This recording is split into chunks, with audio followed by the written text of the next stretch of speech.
so it's sitting around poop, or we're just harming the environment, which messes up the home for about 230,000 marine animals, and it also messes up the oxygen that we use. So how many of us eat seafood, or at least our family members or friends eat seafood? Probably everybody in this room knows somebody who don't eat it. Next slide. So our coral reefs, as I mentioned, are in trouble. Everything that is poorly fished destroys coral reefs, again, which are homes to many marine life. Next slide. So I took a marine bio class in high school. I took it my senior year of high school with Miss Burkhart. And she was never against us eating seafood, but she always tried for us to be more educated on what we eat, so we could get the benefit of what we're eating, which is clean seafood, and also we're not having sharks and other animals get caught, which is called bypass. So farming is half of the way that our fish is caught for the United States, and this is one prime example of the fish we eat. They're sitting around dirty filtered water. So they're sitting around poop, and they're being injected with pesticides and antibiotics. And then they're being shipped to us, and they just pretty much rinse them off, and that's exactly what we're eating. So I feel that if we get educated enough about where they come from and how they're caught and how they're farmed, we're gonna have a healthier option for us to eat, and we're also gonna prevent from this happening. Next slide. So I'm going to talk about 3 good ways of fishing and 3 bad ways of fishing, just to give you an example of what we should be eating, what we shouldn't be eating. So harpooning, I'm pretty sure most of you know, is just having a long kind of like blade and just jamming it into a shark or a whale. And so it only focuses on getting one marine animal. It's not focusing on getting like sea turtles caught in nets or dolphins or things like that. Excellent. So jig fishing is mostly done overnight. It's done with little lights that catches a fish's attention, and they're separate rods, so they each have one single rod with a hook on it, so they only catch one fish.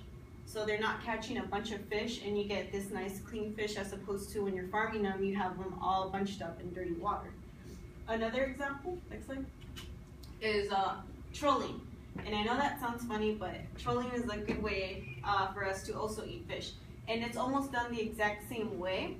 The only difference is that it's done during the day, and the fishermen that do this reel up the fish, and if it's something that they don't need or they're not looking for, they simply just take it off of the fish's mouth and they just throw them back in the water. So they're not taking away other animals that we don't need to overfish. Next slide.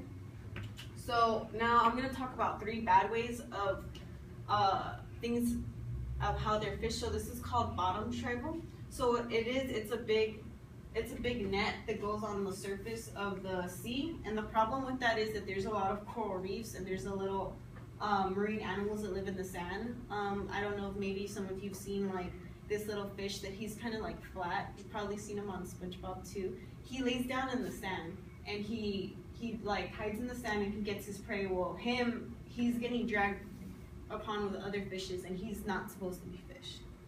Next slide. So another one, which is a similar process, but I believe, in my personal opinion, this is more harsh, is it's a big metal cage, and it's dragged towards the bottom.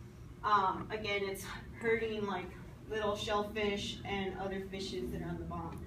And the last one that I'll talk about is gill netting, and this is the one that we mostly also get our fish from. So what it is, it's a clear net that not even we could see if we were in the water, so we could literally swim into it and also get caught ourselves. So a lot of sea turtles and other marine animals get caught on them. So I'm going to give you a brief thing about sea turtles. Sea turtles, every time they breed, I believe it's like once a year, and they have dozens of sea turtles, and the majority of them are caught by birds that are around the area, and then once they swim into water, other bigger fish that grab them. So unfortunately, he was lucky enough to get into grow into an adult sea turtle, but we're promoting fishing animals this way, so he's getting caught. So we're leading animals to extinction, and we're just not eating good fish. We're overfishing fish, and we could just do something about it. Next slide. So what's one thing that we could do now that we know the causes of what it's doing to marine life and what it's doing to our own health? Because I'm pretty sure none of us want to eat fish that are sitting around poop or anything and just are rinsed off. So when I took this class, I learned about Seafood Watch, and if you search it up on Google, there's an entire pamphlet that you could just print out into a paper, and you could just fold it in 3 and carry it in your purse or in your back pocket.